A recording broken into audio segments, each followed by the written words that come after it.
Assalamualaikum warahmatullahi wabarakatuh, Pak Safiuddin sama Pak Hasan. Waalaikumsalam warahmatullahi wabarakatuh. Bagaimana kabar Pak Saiful? Sehat? Alhamdulillah Pak, baik Pak. Oh, baik ya. Apa yang mau ditampilkan Pak Saiful? KD-nya apa? KD yang luring Pak, Luring, pembelajaran ya? 1. Apa itu ini? Tentang transmisi otomatis, servis Pak. Servis transmisi otomatis ya? Iya Pak, untuk sepeda motor. Oh, sepeda motor ini ya? Sepeda motor. Ya baik Pak Saiful, sebagai pengantar untuk kegiatan ujian komprehensif ini akan dilakukan selama 50 menit ke depan ya. Iya Pak. Jadi selama 50 menit itu Bapak akan diberikan kesempatan untuk mempresentasikan atau memaparkan pembelajarannya selama 10 sampai 15 menit ya. Kalau waktunya lebih nanti akan saya akan saya peringatkan ya, akan saya cut nantinya ya. Iya Pak. Supaya proses selanjutnya bisa lebih efektif ya. Ya. Silakan ditampilkan PowerPoint-nya, Pak. Ya.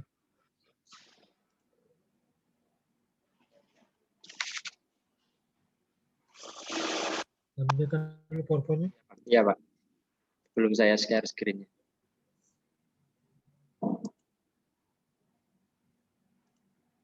Sudah kelihatan kah Pak? Belum.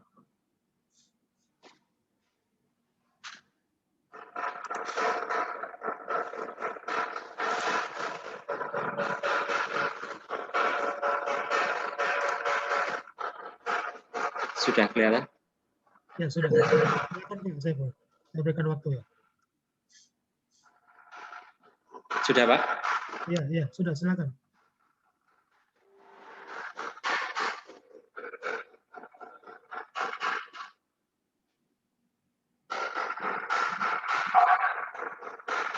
Bisa saya mulai? Silakan Pak. Iya Pak. Saya Oli, Assalamualaikum warahmatullahi wabarakatuh. Yang pertama, silakan duduk siswa-siswa semua dengan rapi. Kemudian saya awali pelajarannya. Assalamualaikum warahmatullahi wabarakatuh. Silakan dipimpin untuk berdoa sebelum mulai pembelajaran.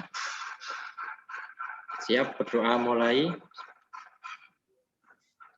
Kemudian silakan menyanyikan lagu Indonesia Raya. Dan siswa silakan berdiri di tempatnya.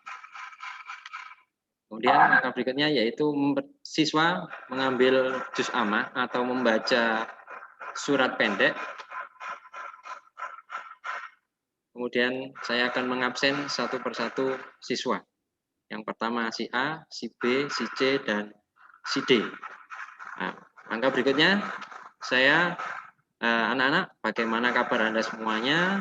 Dalam kondisi COVID ini kita belajar praktek di sini. Nantinya ada beberapa yang saya akan sampaikan, yaitu tentang transmisi otomatis atau CVT yang biasa dipakai untuk sepeda motor zaman sekarang. Nah, itu untuk CVT-nya.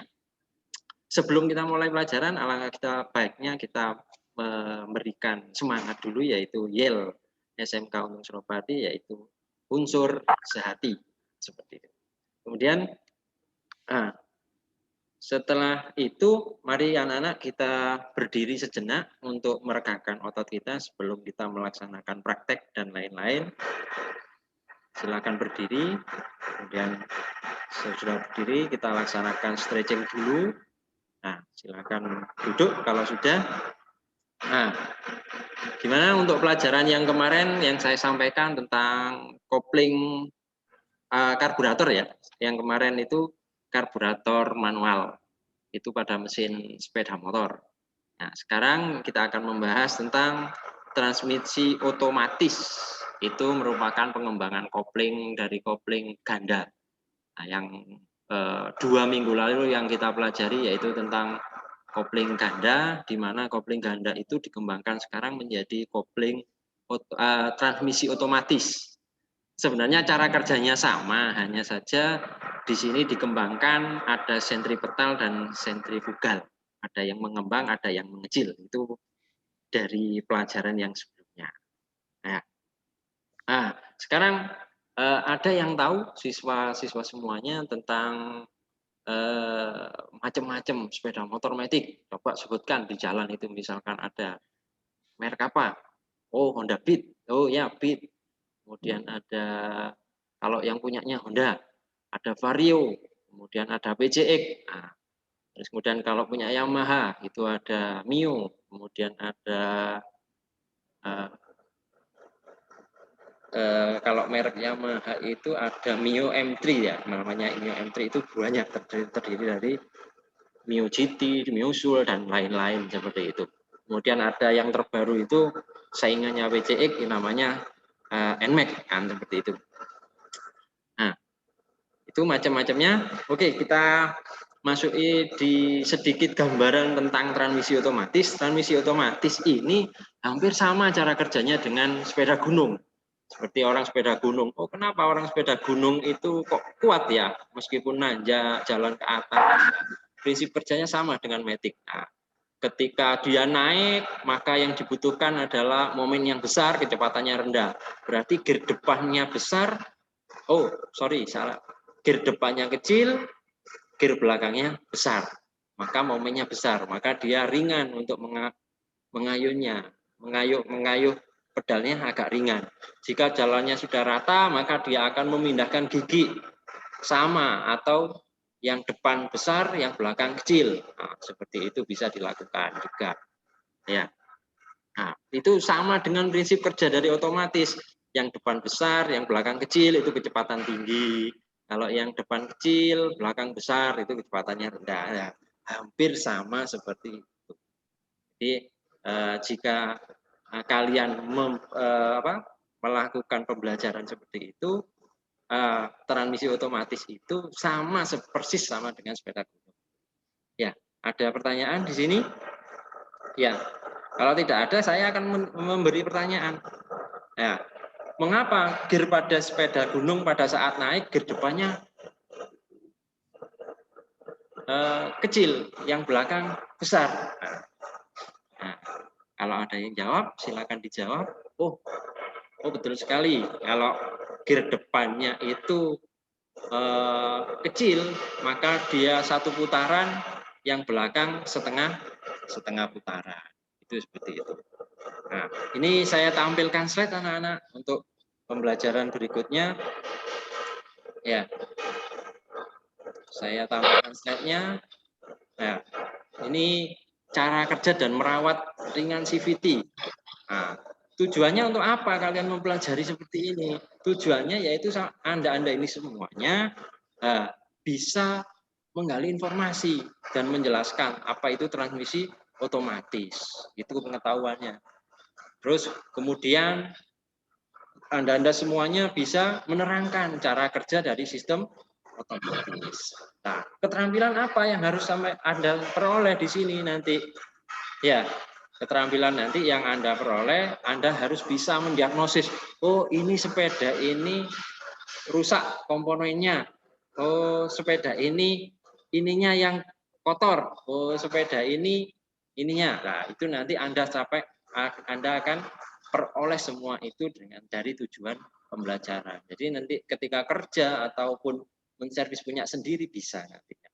Oh, misalkan tarikannya kok kurang mantap, oh berarti kotor bisa. Atau ada sebuah komponen yang harus diganti. Itu tujuan pembelajarannya. Nah, materi yang akan saya sampaikan yaitu menjelaskan transmisi otomatis, menerangkan cara kerja otomatis, mendiagnosis dan mendeteksi secara benar kerusakan ringan. Jadi Anda nanti ketika praktek harus tahu dan benar untuk menjelaskan seperti itu. Ya, nah ini kalau kita lihat cara kerjanya, ya ini adalah putaran menengah ke tinggi. Ya, nah ini terlalu cepat videonya. Ya, ini perubahan dari dilihat yang depan itu semakin besar, yang belakang semakin mengecil. Nah, ini putaran menengah menuju ke tinggi. Itu video dari pembelajarannya. Oke. Nah, berikutnya nah, untuk cara kerjanya misalkan. Oh, sorry. Ya, untuk perawatannya misalkan untuk mendeteksi. Oh, kalau jika tidak ada pelumasan, akselerasi percepatan tidak halus. Misalkan tarikan pertama, itu dari apa? Berarti dia service point-nya, collar-nya bisa atau seperti apa. Ya, ini nanti dibaca semuanya. Nanti ada di petunjuknya semuanya. Ini penyebab kerusakan atau kontrolnya seperti ini. Mungkin, nah itu nantinya. Nah, sekarang saya akan kalau nanti bisa lihat YouTube, anak-anak semuanya kalau misalkan Pak ini rusaknya ya bisa lihat YouTube, nanti alamatnya saya catatkan di papan. Ya, sudah. Berikutnya saya bagikan LKPD untuk bekerja nanti 1 LKPD berlaku untuk 1 kelompok. Ya, ini sepeda motornya, cek dulu ya sebelum praktek. Sebelum dilaksanakan, cek dulu kondisi sepeda motor, lengkapkah semuanya, karena nanti kembali akan dicek oleh penjaga atau toolman. Ya, Anda ngambil kondisinya bagus, Anda mengembalikan juga harus kondisi juga bagus. Nah, LKPD-nya silakan dipelajari, kemudian nanti tanyakan jika ada kesulitan. Ya, sudah. Kalau sudah cek sepeda motor, silahkan sekarang sepeda motor dites jalan dulu. Tes jalan dulu, uji kelayakan, cari trouble-nya, apa kekurangannya. Ya, kalau sudah ada kekurangannya segera lapor ke saya. Pak, ini tariannya kurang ini. Silahkan nanti dibongkar. Ya, sudah uji jalan, silahkan dibongkar. Kemudian bongkar, ukur semuanya. Di LKPD sudah ada petunjuknya, diukur semuanya. Ya, isikan di situ solusinya seperti apa, isikan di LKPD semuanya. Kalau sudah, laporkan. Kalau sudah praktek, laporkan dulu sebelum dipasang. Jangan dipasang dulu, nanti ada kesalahan. Komponen ini rusak kok tetap dirusak, harus dilaporkan dulu. Nah, sesudah dilaporkan, ya, kalau sudah baik semuanya sudah checklist, saya tanda tangani, baru semuanya ditutup, dikembalikan ke asal mula sepeda motornya, dan nanti dikembalikan ke toolman. LKPD tetap dipegang oleh ketua kelompok atau perwakilannya. Ya, berikutnya sesudah LKPD silakan duduk. Tolong dipresentasikan temuan-temuan dari LKPD itu dan disampaikan di depan teman-temannya. Mungkin itu ya, bagus sekali kerja kalian selama hari ini. Ya, tidak ada yang kurang dan bisa mengembalikan dan bisa menganalisa. Semoga minggu depan kita bisa ketemu lagi dengan pelajaran evaluasi kerja dari kopling manual. Coba kita, kopling manual itu agak-agak sulit memang untuk dicari kerusakan-kerusakannya. Daripada kalau CVT ini kan paling enggak nanti karet-karetnya. Tapi kalau kopling manual itu biasanya cenderung kita agak sulit untuk menganalisanya. Mungkin itu ada pertanyaan dari semuanya. Oke, jika tidak ada, saya akhiri. Wassalamualaikum warahmatullahi wabarakatuh. Sudah, Pak? Ya, Pak Saiful ya. Iya, Pak. Memaparkan tadi cuplikan pembelajarannya ya sudah. Ya, baik. Untuk kesempatan memberikan pertanyaan, saya persilakan Bapak Dr. Syafiuddin Paradeng untuk memberikan pertanyaan pendalaman. Silakan, Pak. Baik, terima kasih Bapak Dr. Hasan Andra SPMT. Terima kasih Saudara Pak Saiful Arif ya, yang yang memaparkan tadi secara umum ini kan sistem pemindah tenaga ya. Sistem pemindah tenaga pada sepeda motor. Ya. Sebelum itu Pak, ini kan mengkhusus tadi ke transmisi otomatis ya. Iya Pak, transmisi otomatis sepeda motor. Jadi induknya ini adalah sistem pemindah tenaga. Jadi jauh sebelumnya ini, jauh sebelum lahir ini CVT, transmisi matic ya, orang bilang matic, CVT, sudah ada orang mengatakan transmisi otomatis, seperti misalnya di Honda BB itu yang katanya tidak ada handle coupling ya. Handle coupling, iya. Baik, jadi pertanyaan saya begini dulu. Tolong dijelaskan sama saya itu komponen-komponen sistem pemindah tenaga yang ada pada sepeda motor yang konvensional sebelum ini CVT ini muncul. Oh, sebelum CVT lah ya? Iya, ini yang konvensional. Konvensional itu ada dua Pak. Ada yang kopling manual, ada yang manual full yang buat sport, ada yang buat bebek. Kalau tipe bebek itu 2 kopling. Ya, silakan jelaskan semua. Oke, ya.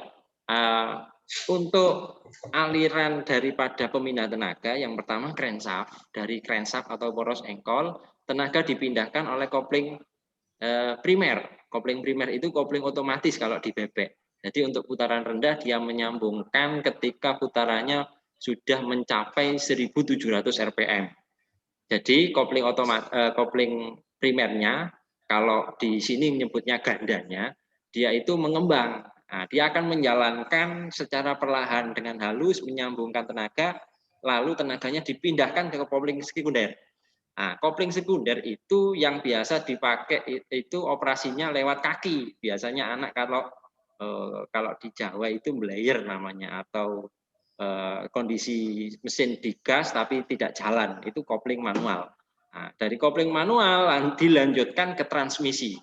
Nah, dari transmisi nanti dilanjutkan ke sprocket depan yang kecil, kemudian dialihkan ke sebelum transmisi manual, sudah transmisi manual dialihkan ke sprocket. Outputnya ke sprocket depan yang kecil, ya, kemudian dialihkan ke sprocket belakang melalui rantai. Sprocket ke belakang, lalu itu langsung berhubungan dengan roda. Itu seperti itu. Pemindahan dayanya seperti itu, Pak. Terima kasih. Nah, jadi secara umum itu kan langsung cara kerjanya ya. Iya Pak. Itu yang tadi yang menggunakan tadi BB yang kopling ganda ya, ada kopling ganda.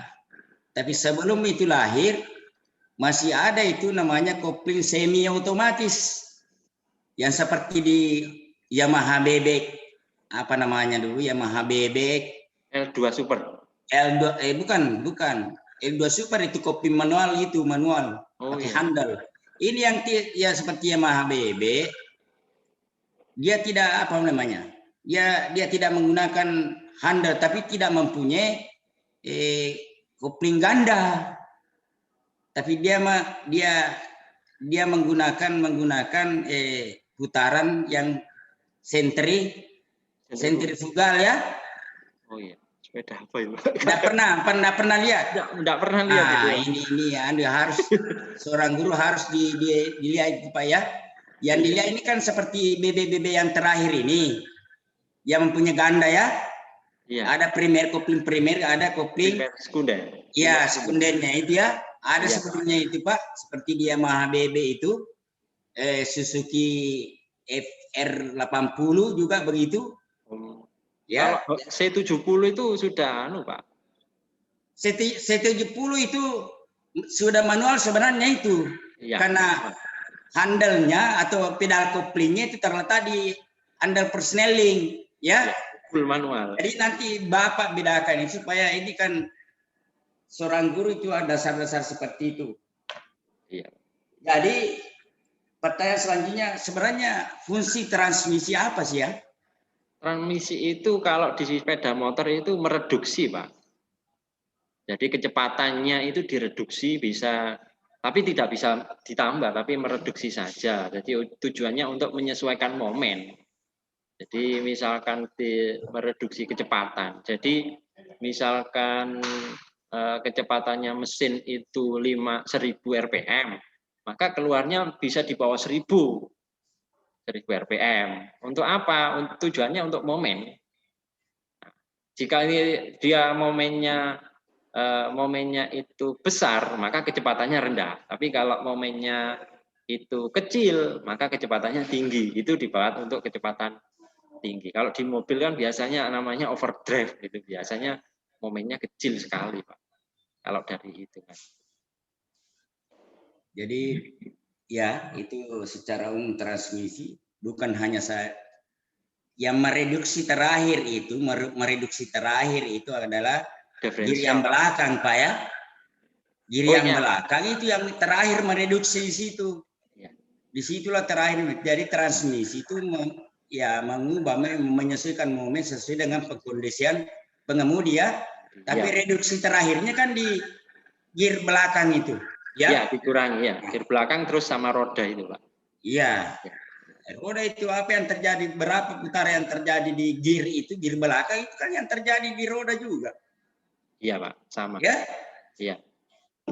Sudah 1:1, tidak ada reduksi lagi. Kalau yang manual, beda lagi nanti kalau CVT itu. Ya, CVT. Belum sampai saya ke sana. Ini yang manual dulu kan, sebelum CVT kan manualnya dulu. Manual. Iya. Nah, di manual juga itu ada menggunakan pelumas ya. Pelumas apa itu, Pak? Transmisi. Pelumas transmisi. Oh iya, ada, Pak. Untuk motor 2 tak berbeda antar pelumas transmisi dengan sama mesin. Engine ya. Iya. Tetapi motor 4 tak pelumas transmisi sama ya. Sama dengan mesin. Ya, baik. Nah, sekarang kita meningkat ke apa namanya CVT ya. CVT tadi itu kepanjangannya apa ya? Continuous Variable Transmission. Continuous Variable Transmission. Transmisi yang bisa berubah sesuai dengan keinginan pengemudi. Bisa ditampilkan saja ini yang tadi ya, Pak? Ya, yang bisa digerakkan ke tadi itu. Antara puli depan dengan puli belakang. Bisa dia digerakkan itu, Pak. Supaya kita lihat kapan membesarnya dan kapan mengecilnya itu. Karena ada drive, ada drive dah. Iya. Ya, coba.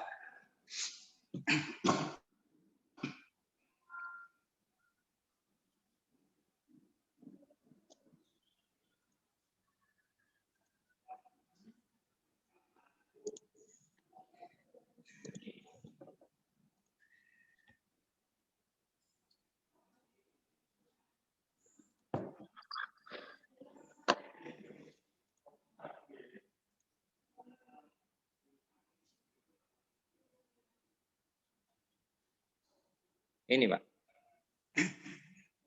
Bisa jalan animasinya.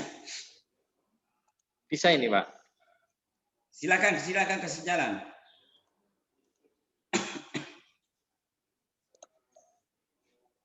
Cuma cepat ya, Pak. Nah, ini. Dari yang belakang besar menuju ke kecil. Ini top speed-nya, Pak. Tidak kelihatan yang jalan ini, Pak. Ini jalan ini, Pak. Ya. Tidak. Pak Aksan lihat juga yang jalan ini, Pak. Tidak tampil di anunya ya, tidak tampil, Pak. Oh, tidak tampilnya. Bapak ini videonya yang Bapak tampilkan, videonya yang Bapak masuk ke videonya. Ini tampil, Pak. Oh, berarti tidak kelihatan, nggak bisa. Tampil, Pak.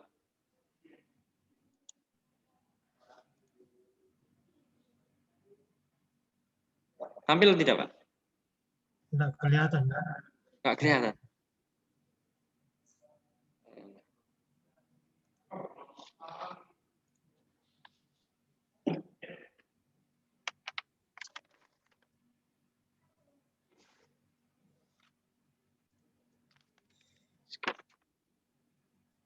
kalau tidak bisa tampil, nah ini ya. Iya, Saya iya. lanjut saja. Iya, Pak. Jadi fuli pada CVT itu kan ada dua, ada di depan, ada yang di belakang, Pak ya. Ya. Nah, tadi dikatakan kalau putaran rendah, ya, putaran rendah, momen membesar, ya. Momen besar. Momen Kecepatan besar. rendah, ya Pak. Jadi kalau putaran rendah itu pada drive yang di depan, pada full yang di depan mengecil atau membesar? Mengecil, Pak. Mengecil ya? Ya, momennya besar. Di mana yang dikatakan momennya besar? Apakah di belakang atau di depan? Momen yang besar yang belakang, Pak. Iya. Di belakang ya? Ya, Pak.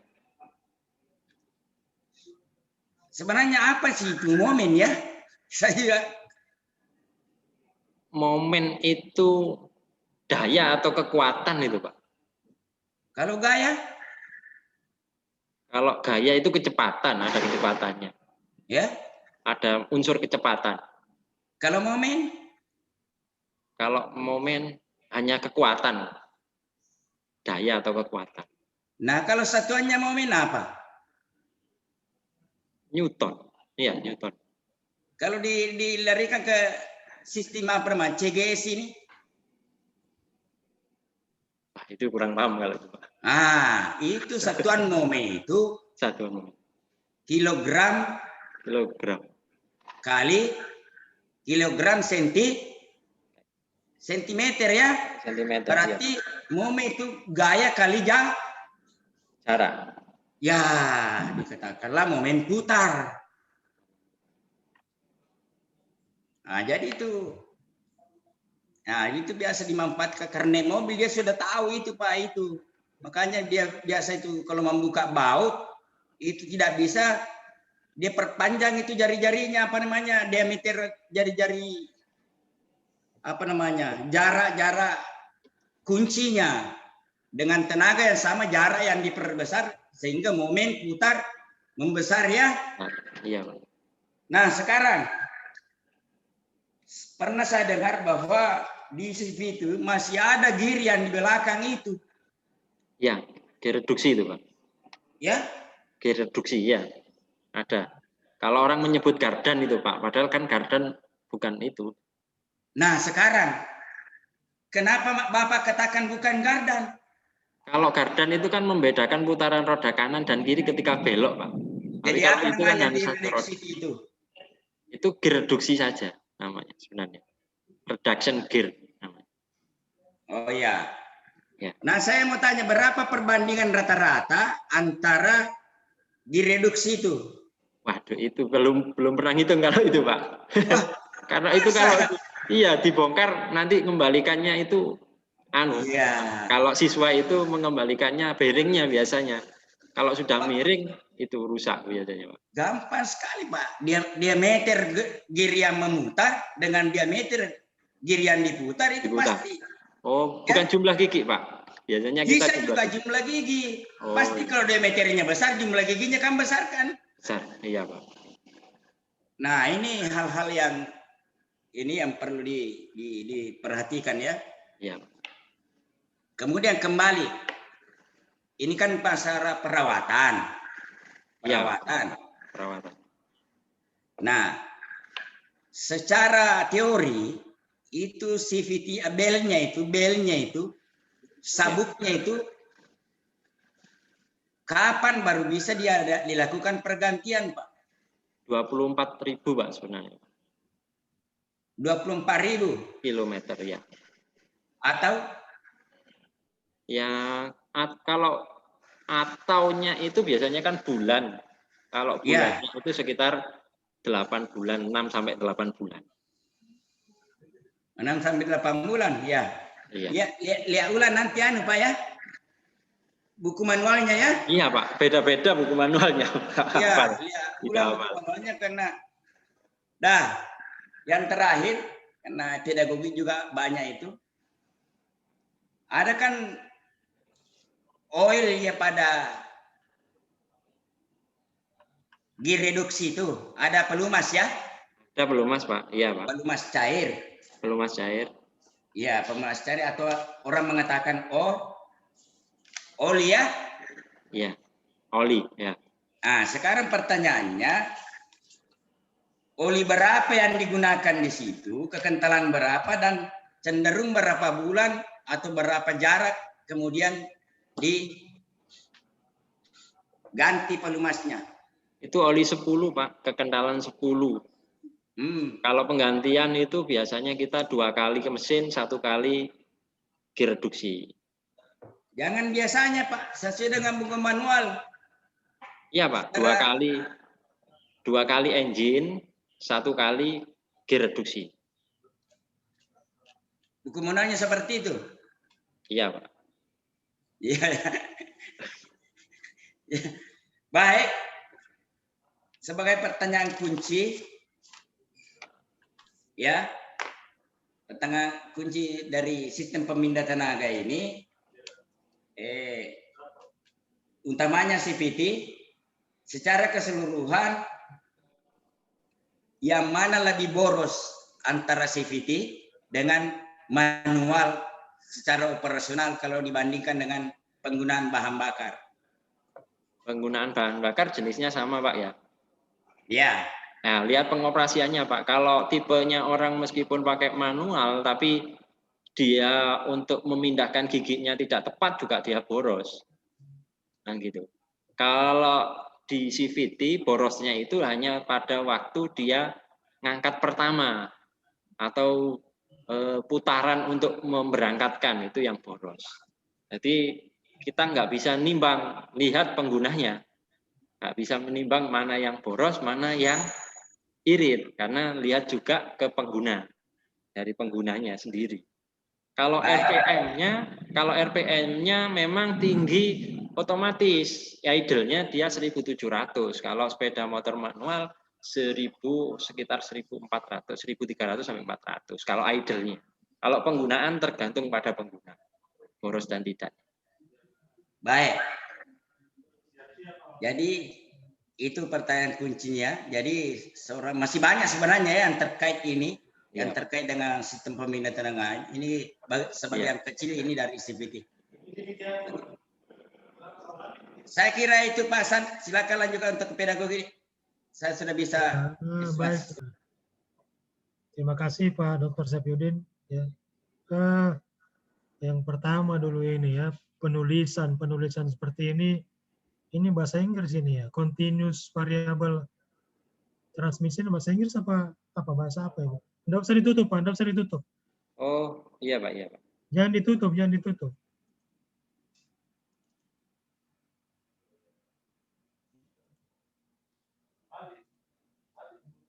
Makan waktu lagi kalau begitu. Oh iya, mohon maaf Pak. Sudah tampil Pak? Iya. Iya. Ini tulisan continuous variable ini apa yang bahasa Inggris? Iya Pak. Hati-hati Bapak menulis bahasa Inggris ya. Dan Bapak tulisannya ini Pak. Bapak ini kan guru ya. Iya Pak. Harus semua tepat itu ya, tepat, akurat. Ya. Penulisan itu harus ini ya. Iya Pak, iya Pak. Bapak cek ulang lagi itu ya. Continuousnya salah, variabelnya salah. Iya Ya, kalau Pak. di bahasa Inggris salah itu, enggak begitu ya. Iya Pak. Transmisinya ini sudah oke. Ya. Jadi jangan sekali-sekali Bapak salah menuliskan kata-kata asing. Kalau takut tulis dalam bahasa ininya saja. Ya kalau memang ada bahasa Indonesia, tapi kalau harus pakai bahasa asing, pastikan bahasanya itu tepat, katanya penulisannya itu tepat ya, karena Bapak akan diketahui orang kalau Bapak menuliskan dengan bahasa asing dengan kata yang salah ya. Nah, yang kedua kaitannya dengan tujuan pembelajaran dan indikator. Bisa Bapak tampilkan tujuan dan indikatornya.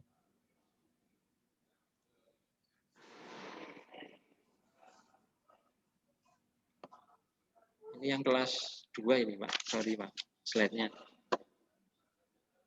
Saya tampilkan yang kelas 3, hampir sama Pak kalau yang kelas 2.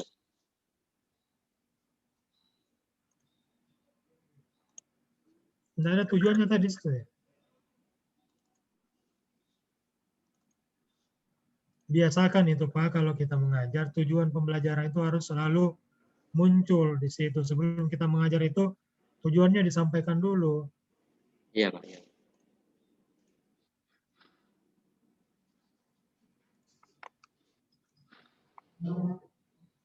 Ini Pak.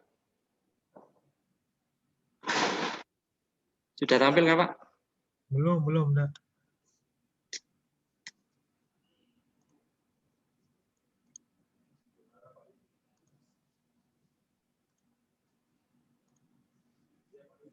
Sudah tampil nggak Pak? Ya sudah tampil, tapi belum Ya, tujuannya muncul itu. tujuannya. Coba klik situ tujuannya. Ini Pak, tujuannya. Ya. Nah, ini ya. Sebelum Bapak ini apa namanya? Ini kan KD-nya ini apa ini? Ini ya. KD-nya di RPP. Menganalisa ya. Iya Pak. Menganalisa. Kalau yang ini menerapkan cara menganalisa ya. Nah, ini sebelum Bapak menyusun indikatornya, apakah Bapak melakukan analisis KIKD, SKL KIKD? Ada Bapak melakukan analisis? Analisis KD-nya Pak. Analisis KIKD ya, KD. Iya Pak. Lihat kesulitan belajar. Ini indikatornya mana? Coba bisa ditampilkan. Di RPP itu Pak. RPP. Iya. Kalau di slide tidak ada indikatornya. Indikatornya apa ini? Untuk KD3-nya ini. Indikatornya itu siswa dapat mempraktekkan itu. RPP. Oke. Indikator KD3-nya dulu. KD3 kan ada KD3, KD4 itu ya. Iya, KD4, KD3 pengetahuan itu, Pak. Ya, KD3-nya apa yang KD3-nya memahami prinsip kerja sistem transmisi otomatis. Memahami? Ya, Pak. Memahami itu C berapa itu memahami? C2, Pak. C2? Iya, Pak. Ya, kalau tuntutan HOTS itu C berapa? C3 sampai C4. C4 sebenarnya, Pak. Cuma itu saya juga pakai C4. Nah, terus kenapa tidak menggunakan C4? Yang anu, Pak, yang C4 nanti di prakteknya atau keterampilannya, psikomotornya. Itu beda itu antara pengetahuan dengan kalau KD4 itu bukan menggunakan level C, level P. Iya. Makanya tadi saya tanya, ini untuk KD pengetahuan ini C berapa ini maksimalnya? Ini kalau menganalisa C4, Pak, sudah masuk C4. Ya makanya tadi saya tanya itu. Ya. Indikatornya ada tidak menganalisa? Tadi kan Bapak bilang memahami saja. Iya, indikatornya di situ. Cuma saya naikkan untuk persyaratan pembelajaran sekarang itu loh Pak, yang hot, bersifat hot. Kan harus ngambil di ranah C-nya, ranah di C4 untuk dikembangkan ke situ. Jadi Bapak naikkan ke C4. Iya Pak, saya naikkan ke C4. Dengan Apa persyaratan bunyinya pembelajaran inovatif itu Pak. Apa bunyinya kalau C4? C4 menganalisa Pak. Menganalisa. Menganalisa. Nah, untuk ininya, untuk KD 4-nya, KD keterampilannya, indikatornya apa? Itu memeriksa Pak. Memeriksa. Iya. Memeriksa itu masuk keterampilan abstrak apa konkret? Konkret Pak. Konkret. Langsung. Iya. Tingkatan P-nya P berapa itu memeriksa? C4. P? C4 Pak. C, Bukan, P4. kalau keterampilan itu kita menggunakan level P, bukan P. C. Gitu ya. Ya, psikomotor, Pak. Yang setara dengan C4 itu apa? P mulai P berapa itu yang secara untuk Yang level setara HOTS-nya keterampilan itu berapa mulainya? level hotnya mulai C. Iya. Kalau lihat di modul itu sebenarnya P-nya P4 juga sama.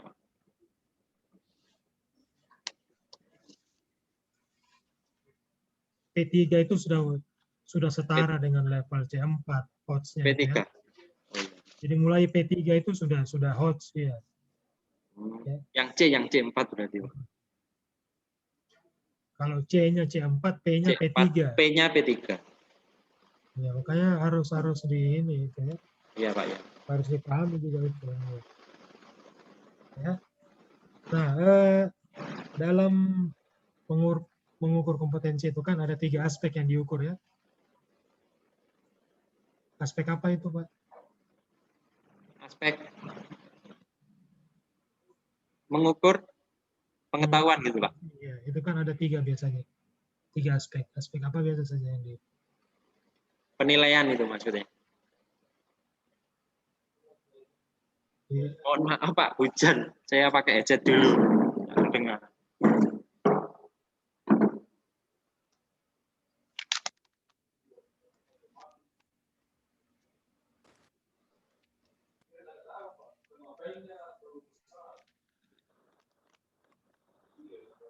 Iya, Pak.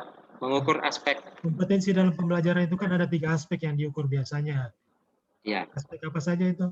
Aspek pengetahuan, Ya.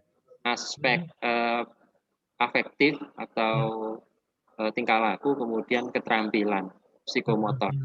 Ya. Nah, dalam rangka mengukur keterampilan ini ya kan ada namanya pendidikan karakter ya. Iya, Pak. Pernah dengar ya? Karakter, ya. Ada. Kalau dulu banyak itu, Pak. Pendidikan karakter ya. Iya. Nah, di dalam pembelajaran itu kan Bapak harus menerapkan dalam pembelajaran Bapak itu namanya pendidikan karakter ya. Iya, Pak. Yang saya mau tanyakan seperti apa penerapan pendidikan karakter itu dalam pembelajarannya Bapak?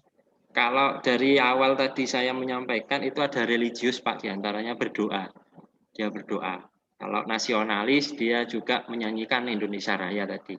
Kalau di sini untuk jujur dan disiplin sudah saya sampaikan juga di bertanggung jawab dan lain-lain itu di tujuan pembelajaran sudah ada. Nilai-nilai dari PPK atau Bagaimana Bapak mengukurnya? Kalau pengetahuan uji tulis misalkan, Pak. Bukan. Kita masih bicara sikap tadi ini. Oh, kalau sikap.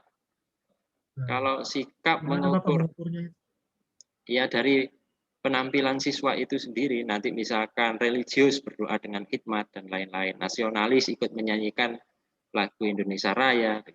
Kalau jujur dia kalau lihat nanti di laporan LKPD-nya, Pak. Jadi dia jujur enggak atau nyontoh itu nanti dilihat dari hasil pengukuran LKPD-nya. Kalau disiplin dia mulai dan selesainya dengan tepat waktu atau datang dengan tepat waktu, itu seperti itu. Ya. Artinya banyak cara mengukur sebenarnya ya. Iya. Ketika Bapak memberikan tugas itu Bapak sudah mengukur sebenarnya. Iya. Bukan cuma ketika pembelajaran saja. Iya. Ya. Kalau pembelajaran kan kita bisa lihat bagaimana kerjasamanya, ya, apakah dia kritis apa tidak, kritis. Ya, bagaimana dia yang 4C itu Pak, ya? Critical collaboration yang 4C itu. Iya. Dari 4C. Iya. Apakah dia menghargai orang lain itu kan Bapak bisa ukur juga. Iya. Ya, bukan cuma mencari itu tidak itu ya. Iya. Itu ini ya. Ya seperti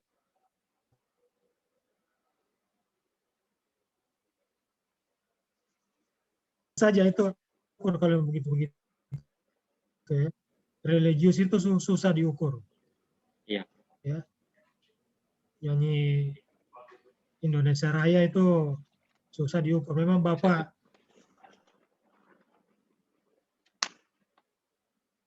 Putus-putus.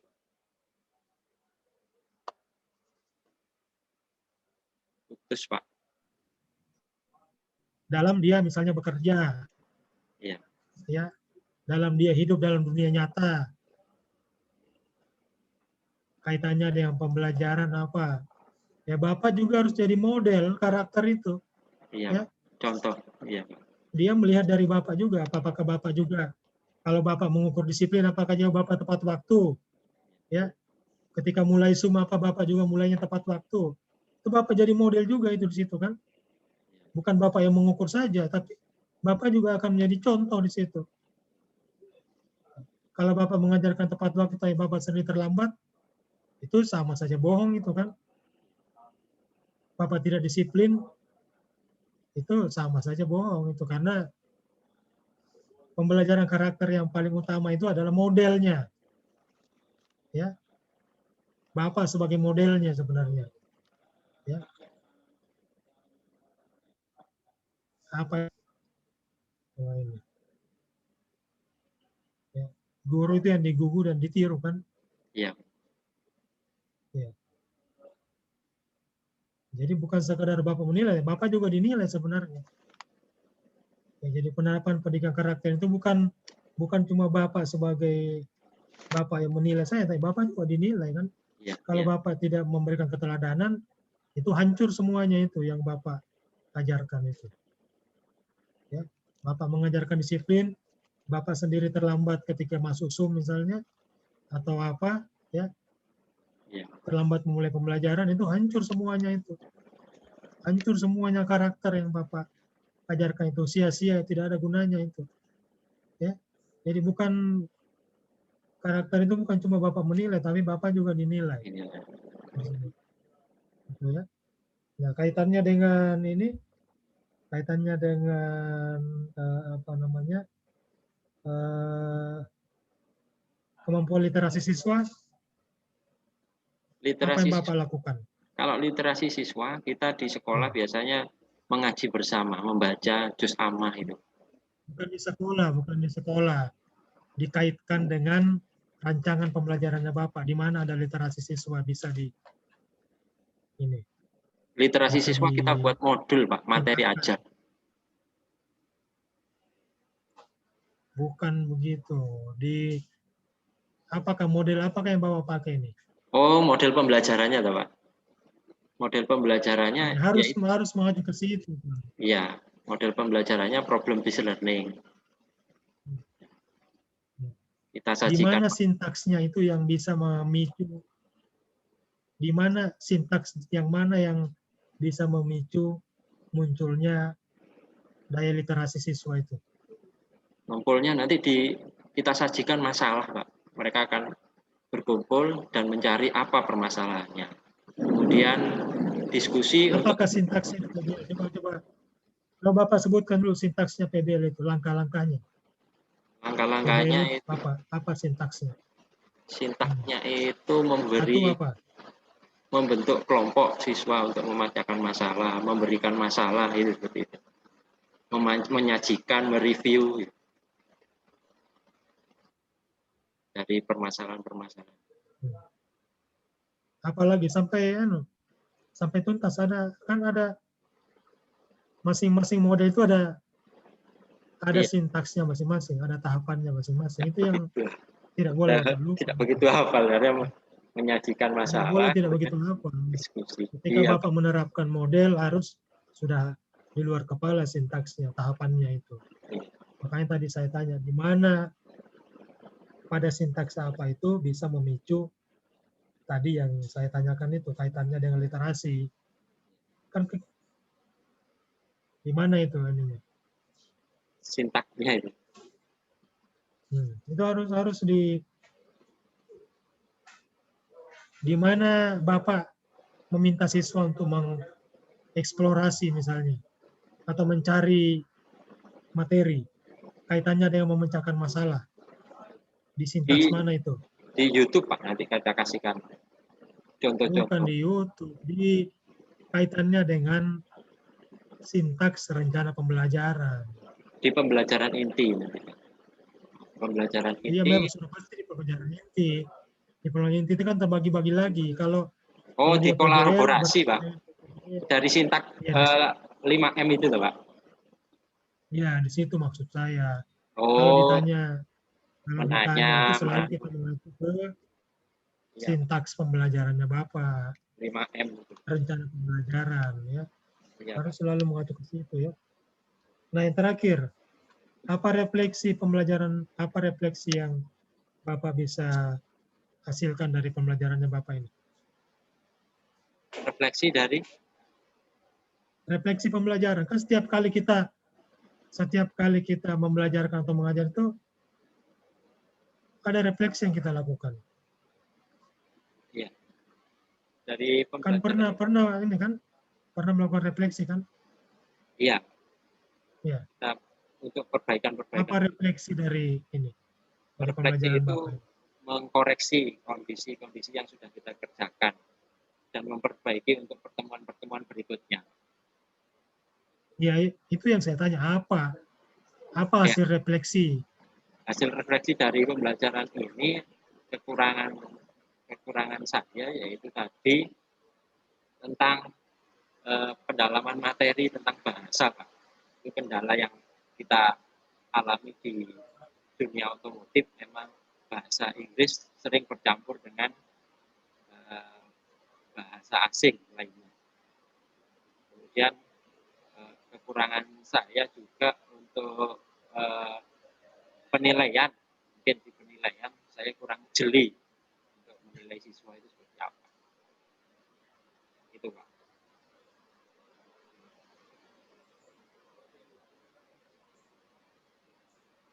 Hujan terus itu.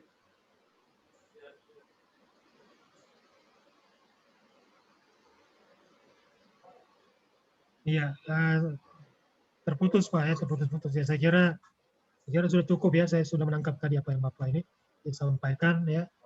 Jadi saya kira yang terakhir ya, saya dan Pak Dr. Safiuddin sebagai penguji mengucapkan selamat ya, Ya, Pak. pada Pak Saiful sudah melalui tahap ini ya. Semoga hasilnya nanti sesuai yang kita harapkan sama-sama ya. Terima kasih, Pak. Ya, saya kira itu saja, saya ucapkan terima kasih.